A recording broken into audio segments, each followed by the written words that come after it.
In today's video, I'm going to teach you how to unsubscribe contacts in Apollo.io. Whether you're managing a contact list for marketing or sales purposes, keeping it updated according to your needs is crucial. Unsubscribing contacts is a straightforward task, but doing it efficiently makes all the difference, especially if you're managing a large list.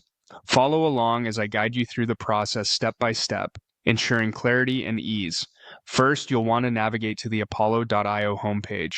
Simply open your web browser and head to the Apollo.io website. Once you're logged in, you'll find yourself on the home dashboard.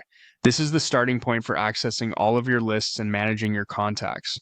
Next, look for the Lists option on this page. This might typically be found on the main navigation menu.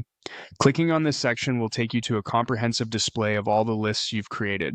It's where all the hard work you've done in categorizing and organizing contacts is stored, ready for you to take action on. Now, once you're on the Lists page, you'll need to select the specific list of contacts you want to manage. This could be any list that you previously set up, whether it's for potential clients, current clients, or any other category you've deemed necessary. Once you've located the appropriate list, click to open it. This will display all the individual contacts contained within this list. With your list open, go ahead and select the contacts you wish to unsubscribe. This step is crucial. Ensure that you're selecting exactly who you want to opt out. If you're unsubscribing multiple contacts, hold the necessary key on your keyboard or use the Select All option if applicable to choose the desired entries in one go. After making your selections, look for a button or icon with 3 dots, typically positioned above your list of contacts. Clicking on this icon will open up more options.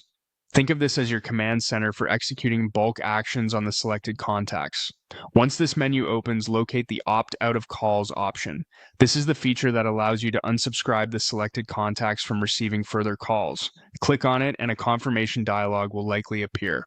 Finally, you'll need to confirm your decision. This step is crucial to prevent accidental unsubscribing. Go ahead and confirm the opt-out action. This confirmation will update the records, ensuring the selected contacts will no longer receive calls. And there you have it, a complete walkthrough on how to unsubscribe contacts in Apollo.io. By following these steps, you can effectively manage your communications, focusing your efforts on the right contacts while respecting the preferences of those who have opted out. Thanks for watching, and make sure to stay tuned for more tutorials to help you streamline your contact management processes.